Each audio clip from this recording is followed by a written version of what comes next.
This video covers part 1 of module 4, which is about exponent properties and scientific notation. So please be sure you're completing the guided notes as you follow along this video. So first off, what's an exponent? Well, an exponent is a whole number that indicates how many times a base number is to be used as a factor. So in this example, 8 is our base number and 3 is our exponent. This is telling me that I want 8 multiplied by itself 3 times. 1, 2, 3. Some other examples of this could be maybe 2 to the 4th. That's telling me I want 2 multiplied by itself 4 times. And just a reminder that typically I won't be using x's for multiplication. Now that we use x's as a variable, you'll typically see dots. So for example, 3 squared is 3 times 3. So here's some exponent examples, ways you're going to hear me pronounce them. I don't say 9 to the 2nd power, I'll say 9 squared. That comes from the formula for the area of a square. I could say 2 cubed, again that comes from the fact of the volume of a cube, right? I will say things like 5 to the 1st power or 3 to the 4th power. Only 2 and 3 have special titles. I can also raise objects to the 0 power. We'll talk more about that in, I believe, the next slide. But that's how you're going to hear me talk about these exponents. So our first rules are for exponents of 0 and 1. So our first rule is that any number other than 0 raised to the 0 power is 1. So any number raised to the 0 power is 1. If I've got 7 to the 0 power, that's 1. If I've got 12 to the 0 power, that is 1 as well. My second rule is that for any number raised to the 1st power, I would have it is just itself. So 7 to the 1st power, that's basically like saying, okay, I want 7 multiplied by itself once. Well, that's just going to be 7. I could have 12 to the 1st power. That would give me 1 as well. 0 to the 0 power is undefined. Right? So it's the only thing we can't raise to the 0 power. So for example, if I have 6 to the 0 power, that's going to give me 1. If I have 5 to the 0 power plus 12 to the 0 power, that's 1 plus 1, which is 2. And if I've got 8k to the 0 power, that whole thing is just going to go away. We'll talk more about how the exponent distributes in a few slides, but this would also just become 1. So our first exponent rule is this, and it's the product rule. It says that if a is any real number and r, s are integers, then if I have a raised to a power times a raised to another power, it's going to be raised to the sum of those powers. So to multiply exponents with the same base, we add their exponents. The reason this works is, let's say, for example, I had 2 squared times 2 cubed. Well, that 2 squared is saying I want 2 times itself twice, and that 2 cubed is saying I need 2 times itself 3 times, and we're multiplying those together. So how many 2's do I have? 1, 2, 3, 4, 5. I'd have 2 to the 5th. Well, that's the same as 2 plus 3. So let's practice. For example, 1, if I have 5 cubed times 5 to the 1st, that gives me 5 to the 4th. If I have 8x to the 8th times x to the 7th, that's x to the 8 plus 7. That would be x to the 15th. Now if I have 3 to the 4th times 3 times 3, this 3 that's all by itself, we could think of it as having an exponent of 1. So that'd be 3 to the 4 plus 3 plus 1. That gives me 3 to the 8th. For example, 4 and 5, you'll notice things are a little different because they're going to have coefficients, right? I've got coefficients in front of our variables. Well, what are we going to do? We're going to multiply those coefficients. So 5 times negative 3 gives me a negative 15. And then I've got y squared times y to the 4th. That's y to the 4 plus 2. So my answer is negative 15 Trying to make that look like a nicer 5. Y to the 6th. Our last example, I have negative 3x to the 5th times x to the 6th. That's going to give me a negative 3x to the 5 plus 6. So negative 3x to the 11th. So our product rules for when we are multiplying exponents with the same base.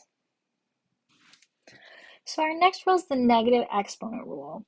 If r is a positive integer and I have our base raised to the negative r, that's the same as making it a fraction, as 1 over a to the r, right? So if I have a negative exponent, I'm going to push it to the denominator. Why does that work?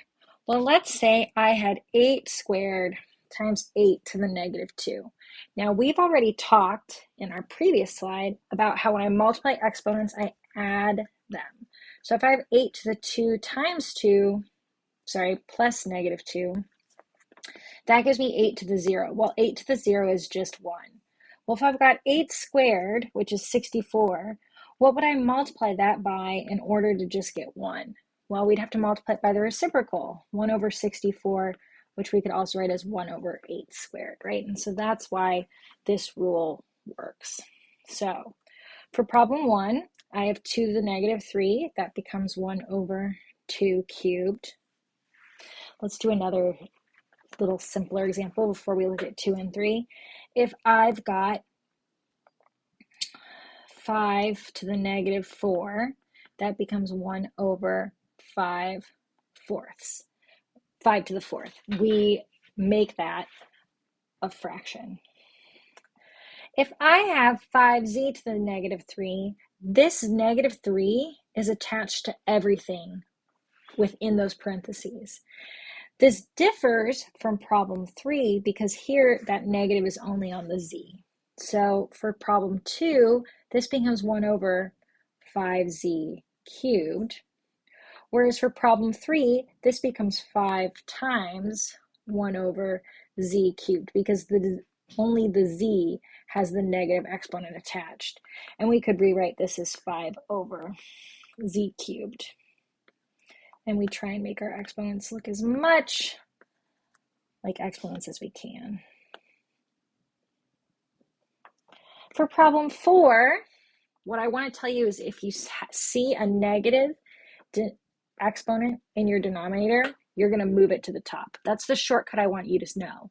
But I'm going to show you the long way of why that is the case using properties of fractions. So if this is 1 over 2 to the negative 3, that's like saying I have 1 over 2 cubed, which I could rewrite as 1 divided by 1 over 2 cubed. Well, when I divide fractions, I keep the first fraction the same. I change from division to multiplication, and I flip the second fraction. That would give us 2/3, right? But you do not need to show all of this work, right? You can just go ahead and say, okay, I've got a negative exponent in my denominator. We're going to move that to the numerator. For our last example, I've got negative 4x to the negative 3 over x to the negative 2. So I could go ahead and swap those, right? I'm going to have negative 4, which doesn't have a negative exponent attached to it, x squared, because we move that to our numerator, over x to the 3rd, because we move that to our denominator. Now, I want to point out real quick that examples 2 and 5 are not fully simplified because we're still missing 2 rules that we need in order to simplify those, and those are our power rule and our quotient rule for exponents. So we will be figuring out how to simplify those 2 further in just a couple slides. So my quotient rule says this: if I have a to the r over a to the s, again, they have the same base, then when I divide exponents, what I'm doing is I'm subtracting their powers. Well, why does this work? Let's say I have 2 to the 5th over 2 squared. That means I have 2 times 2 times 2 times 2 times 2 over 2 times 2. we can see that these 2's are going to cancel, and I'm just left with 2 cubed. Well, 5 minus 2 would give us that 3. So for example 1, if I have a to the m over a to the n, that becomes a to the m minus n, and this is all in variables, so I can't simplify it any further. But I've simplified it enough because each base now occurs only once, and we'll talk more about that. 2. For problem 2, I've got 3 to the 7 minus 2. That gives me 3 to the 5th. For problem 3, I don't have just one variable now, I have 2. So I have k to the 7 minus 12 and m to the 3 minus 2. That gives me k to the negative 5, m to the first power. Now I have a negative exponent. That should kind of be my warning sign. Like, we don't want any negative exponents. I'm going to add them to my ooh list, things that make Dr. Miller say ooh. I don't want to see any negative exponents. So I know I can push that to the denominator and make my denominator k to the 5th. So now I have m, or m to the first, over k to the 5th. For problem 4, we see a negative exponent. We're like, ooh, we need to move that to the top. But let's go ahead and subtract those exponents and see what happens. Because now I have 2 to the 7 minus a negative 3. Well, negative 7 minus a negative 3, that's 2 to 7 plus 3. So I'd have 2 to the 10th. I would get the exact same answer if I went ahead and pushed that negative exponent to the numerator. And then I would add those exponents to the 10th. I get the exact same answer. So 2 different ways to solve that one. One using the quotient rule, and one using our negative exponent rule and our product rule. So next we've got our power rule, and our power rule is this. If I have a raised to a power, and I raise that to another power, I'm going to multiply those powers. So let's say I have 3 to the 4th squared. Well, this square is telling me I want 3 to the 4th times itself twice. Well, when I multiply exponents, I add them. This gives me 3 to the 4 plus 4, which is 3 to the 8th. Well, 4 times 2 is 8. That's why this rule works.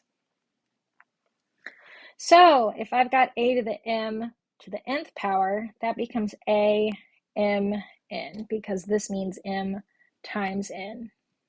I can also distribute it across my terms in parentheses here. Another example to see why that is if I have 5x squared, that's like saying I have 5x times 5x. 5 times 5 is 25. X times x is x squared. That's why this works. So I'd have a to the m, b to the m. If it distributes over multiplication, it's also going to distribute over division. So if I had 2/3 cubed, that's like 2/3 times 2/3 times 2/3. When we multiply fractions, we multiply numerators and multiply denominators. So I'd have 2 cubed over 3 cubed. For this example 3, I get a to the m over b to the m. For 4, I multiply p to the 8 times 3. That's p to the 24.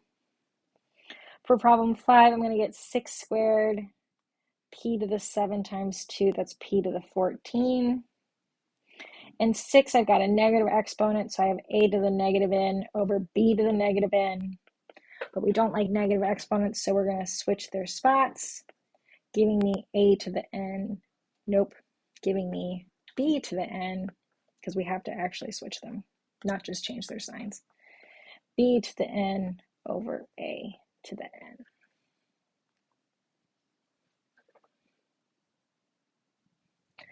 So when do I know if an exponential expression is fully simplified? So the first thing is that each base only occurs once. No parentheses appear. No powers are raised to other powers. That's like 7 squared cubed, right? There's nothing like that.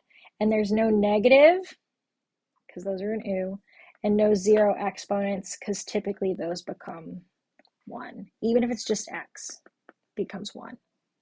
So let's simplify those few examples that we didn't fully simplify from when we were looking at negative exponent rules. I highlighted these two in pink. So now we can see that they aren't fully simplified. Problem 2 isn't fully simplified because I have parentheses occurring. I now know I could distribute that 3, so I'd have 1 over 5 cubed z cubed. For problem 5, I don't have each base occurring only once. I've got 2 x's. So here I'd have negative 4x to the 2 minus 3. That becomes negative 4x to the negative 1. So just the x goes to the denominator. So that was a couple simpler examples of fully simplifying exponents. Let's take a look at some more complicated ones.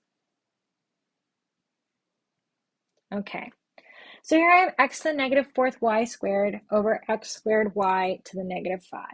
I'm going to go ahead and use the quotient rule to subtract my exponents. And I'm going to switch to a blue pen. X to the negative 4 minus 2 times y to the 2 minus a negative 5. Well, x to the negative 4 minus 2 becomes x to the negative 6. Y to the 2 minus a negative 5 becomes 2 plus 5. So I have x to the negative 6, y to the 7th, but I don't like negative exponents, so we're going to put that x to the 6th in the denominator to make it positive. So here our example is fully simplified. Each base occurs only once. There's no parentheses. There's no negative exponents. This example is fully simplified.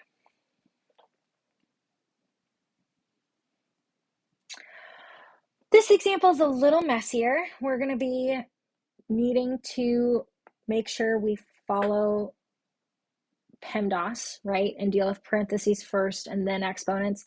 And also keep in mind that even though I only have one variable occurring in this example, I have 2 bases. So I have 3 as a base and m as a base. So for that numerator, I have 3 to the negative 1, m to the 4th, m squared to the negative 1, that becomes m to the negative 2. And on the bottom, I'm going to have that 3 squared, m to the negative 2. And I know it might be very tempting, if you know what 3 squared is, it's 9, to simplify that, but I would wait to simplify exponents until the end of solving your problem. So now I can combine my m's in the numerator, 4 plus negative 2, so I have 3 to the negative 1 m to the positive 2 over 3 squared m to the negative 2. Well, I'm going to use my quotient rule. I could also use the negative exponent rule, but the first thing I'm going to do is the quotient rule. So I have 3 to the negative 1 minus 2, m to the 2 minus a negative 2. Well, 3 to the negative 1 minus 2 becomes 3 to the negative 3. M to the 2 minus a negative 2, that becomes a positive, right? So I'd have m to the 4th. I can move that 3 to the negative 3. I can move that to my denominator. So I have m to the 4th over 3 cubed. Here's my note about expanding exponents. If you know what 3 cubed is off the top of your head, go for it. I just happen to know 3 cubed is 27. But if you don't know what it is, like 7 to the 4th or 5 to the 10th or 2 to the 32nd, like if you don't know what this is, don't plug it into your calculator. Just leave it in exponential form. That's totally okay by me because they're equivalent, like 3 cubed and 27, those tell me the exact same thing. 5 squared and 25, that also tells me the exact same thing. So you can leave things in exponential form, and I would recommend that you do so. One very important application of exponents is scientific notation. This is something you're going to see in your chemistry classes and your biology classes. We use it to represent both really, really big numbers and very, very small numbers. So a number is written in scientific notation when it's written as the product of a number between 1 and 10 times 10 raised to a power. This is the part I forgot in your notes, so write this down. Times 10 raised to a power, right? So I need to make my number look like a number between 1 and 10 and multiply it by 10 raised to some power. And the reason scientific notation works is because we have a base 10 numeral system, right? We've got tens, hundreds, thousands. We can write all of those as exponents, right? So any number, because we have a base 10 system, we can write as the product of 10, of a number between 1 and 10 times 10 to an exponent. So an example of that would be 376,000. I can write this as a number between 1 and 10 because I could shift my decimal place. I could shift over 1, 2, 3, 4, 5. That would give me 3.76. And I write that times 10 to the 5th because that's how many I moved my decimal place over.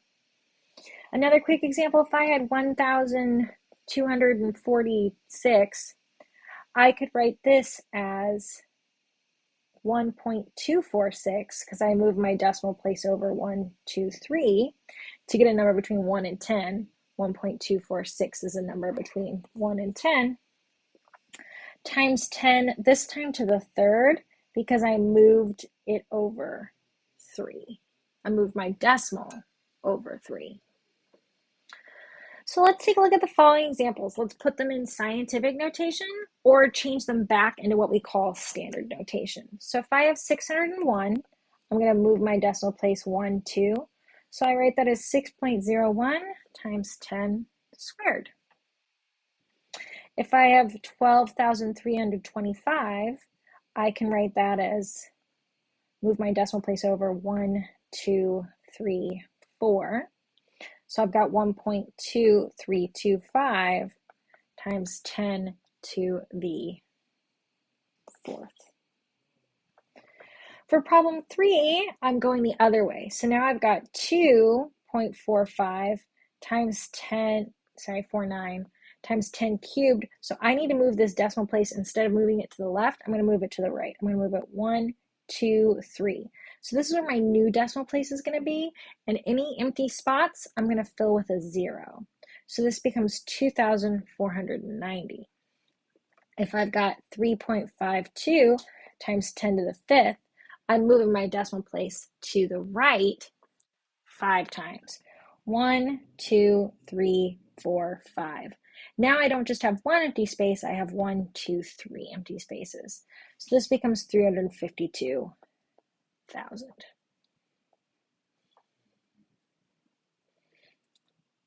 Scientific notation works for, like I said in the beginning, for really, really big numbers and really, really small numbers. And it works for really, really small numbers when we use negative exponents. Because we have a base 10 system, if I've got 0.1, I can write that as 10 to the negative first. If I've got 0.01, that's 1/100th, I can write that as 10 to the negative second. And that works because I've got 1 over 100 or 1 over 10. So our decimal system also works with negative exponents. So here, for example, I have 0.00452. That's a pretty small number. I move my decimal place over 1, 2, 3 to the left to write that as a number between 1 and 10. So I get 4.52 times 10, not to the 3, this time to the negative 3. Because it was a really small number, I moved it to the opposite direction, it becomes negative 3. One more example before we do some more sample problems. If I've got 0.074, I move my decimal place over 1, 2, and I get 7.4 times 10 to the negative 2.